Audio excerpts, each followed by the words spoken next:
तो वहीं voter list और एसआईआर पर सुप्रीम कोर्ट में सुनवाई हुई। एसआईआर पर ईसी के रुख को सुप्रीम कोर्ट ने सही ठहराया है। आपको बता दें कि एसआईआर पर चुनाव आयोग के रुख को सही ठहराया गया है। आधार निर्णायक प्रमाण नहीं हो सकता है, सुप्रीम कोर्ट का साफ कहना है। आधार कार्ड पर इलेक्शन कमीशन के रुख का सुप्रीम कोर्ट ने समर्थन किया। आधार कार्ड पर इलेक्शन कमीशन के पक्ष को सुप्रीम कोर्ट ने सही माना है। ये महत्वपूर्ण खबर आपको बता रहे हैं, इस वक्त की बड़ी जानकारी।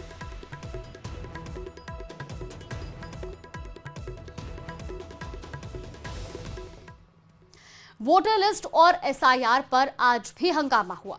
एक तरफ जहां यूथ कांग्रेस सड़कों पर उतर आई, तो बाकी दिनों की तरह संसद में भी हंगामा हुआ।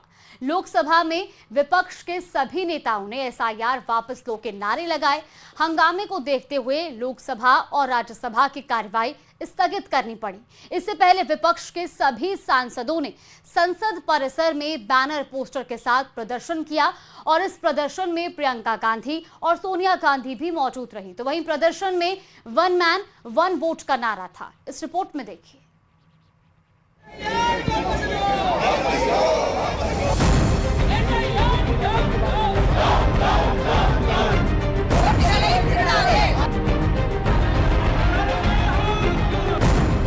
दिल्ली से पटना तक एसआईआर पर बवाल मचा है।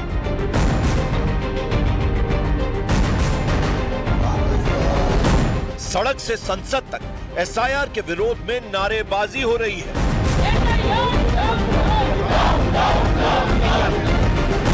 विपक्ष के निशाने पर केंद्र सरकार और चुनाव आयोग।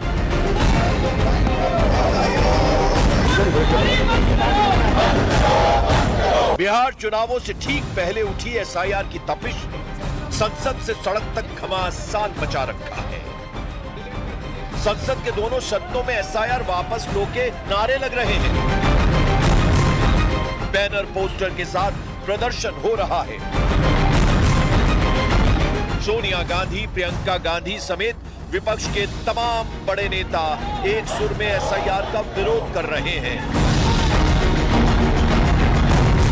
प्रदर्शन के दौरान वन मैन वन वोट का नारा दिया जा रहा है। विपक्ष का आरोप है कि मतदाताओं के नाम सुनियोजित तरीके से काटे जा रहे हैं।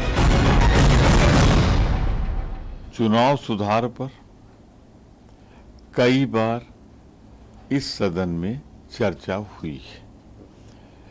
एक बार नहीं, कहीं ज्यादा बार। तो एसआईआर चुनाव सुधार का, चुनाव का ही हिस्सा है, ऐसा नहीं हो सकता। कितने बिहार के लोग जो है बाहर जो है गए हुए हैं, जो बिहार में ही वोट डालते हैं। तो ये तो एक पूरी तरीके से एक षड्यंत्र है भाजपा का, और भाजपा इलेक्शन कमीशन को आगे करके अपना काम करवा रहा है। जो काम भाजपा खुद से नहीं कर सकती, वही काम जो है इलेक्शन कमीशन से कराया जा रहा है। ज़रूरत बिहार को स्पेशल पैकेज की थी, स्पेशल स्टेटस की थी, ताकि बिहार जो है आगे बढ़े, बिहार की तरक्की हो। लेकिन जिस हिसाब से एसआईआर कराया जा रहा है, एसआईआर का कोई विरोध नहीं किया है। जो प्रक्रिया जो की गई है उस पर जो है विरोध किया गया है। राहुल गांधी जी को ये सोचना चाहिए कि इनका परिवार और खानदान इतने वर्षों से देश में चोरी कर रहा है, इसलिए देश की जनता ने इनको नकार दिया। वोट चोरी कोई नहीं करता। ये सीधा देश के मतदाताओं पर मुझे लगता है कि आरोप लगा रहे हैं कि देश के मतदाता इस प्रकार के इन आरोप लगाना मेरे ख्याल से उनके लिए भी ठीक नहीं है। चोरी इतने सालों तक इस देश में उन्होंने की, अगर ईमानदारी से काम किया होता तो इस कांग्रेस पार्टी के हालात नहीं होते। देश की जनता ने इनको नकार दिया। चुनाव आयोग संवैधानिक संस्था है, वो निष्पक्ष रूप से काम कर रही है। वोटर लिस्ट विवाद पर तीखी राजनीतिक जुबानी जंग अब संसद के भीतर से बंगाल की राजनीति तक फैल गई है। टीएमसी सांसद अभिषेक बनर्जी ने सीधा चैलेंज देते हुए कहा कि अगर एसआईआर कराना है तो लोकसभा भंग कर पूरे देश में कराएं। इसी वोटर लिस्ट के आधार पर जो इलेक्शन कमीशन कह रहा है जिसमें फेक वोटर है, इसी वोटर लिस्ट के आधार पर यही सांसद जो चुने गए हैं वो आने वाले दिन में राष्ट्रपति चुनेंगे, उपराष्ट्रपति चुनेंगे।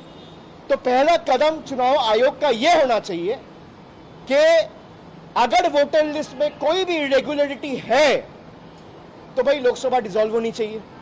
आप लोकसभा डिसॉल्व करिए, पूरा देश में एसआईआर करिए, कोई दिक्कत नहीं है। देखिए, सवाल ये चुनाव आयोग का नहीं है, पार्लियामेंट का है।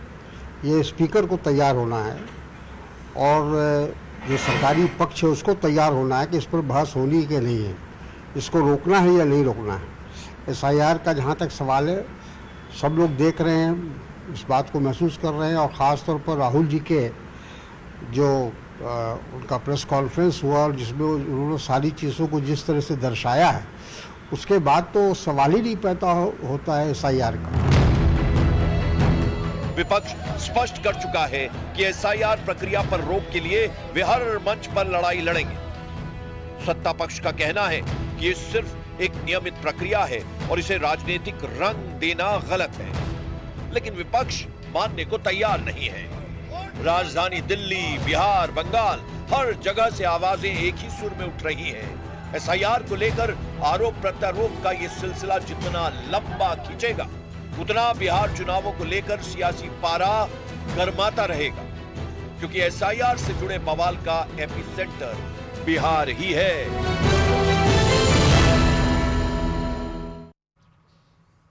बिहार में एसआईआर को लेकर सड़क से संसद तक संग्राम मचा हुआ है। इस बीच बिहार के जमुई में सरकारी बाबुओं की ऐसी लापरवाही सामने आई है जिसने मुद्दों को भी बिहार का वोटर बना दिया है। इस रिपोर्ट में देखिए।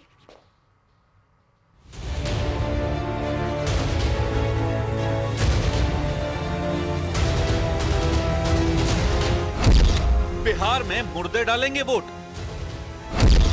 मुर्दे लेंगे चुनाव में हिस्सा। वो मर चुके हैं लेकिन लिस्ट में जिंदा हैं। बिहार की वोटर लिस्ट में मुर्दों के नाम। बिहार में बाबुओं ने ऐसा चमत्कार कर दिखाया है कि इनको दंडवत नमस्कार करने का मन करेगा। बाबुओं की कारगुजारी ने मुर्दों में भी जान डाल दी है। जी हां, हैरान मत होइए, ये सच है। बिहार के जमुई में सरकारी बाबुओं की ऐसी लापरवाही सामने आई है जिसे सुनकर माथा पीटने का मन करेगा। बिहार में वोटर लिस्ट का ड्राफ्ट जारी होने के बाद कुछ ऐसे मामले सामने आए हैं जिसमें मुर्दों को भी जिंदा कर दिया गया है।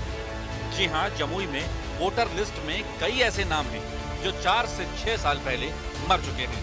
जमुई विधानसभा क्षेत्र के बरहट प्रखंड के बूथ संख्या 260 पेंगी गांव में एक ही परिवार के मृत 3 लोगों के नाम अभी भी मतदाता सूची में दर्ज है।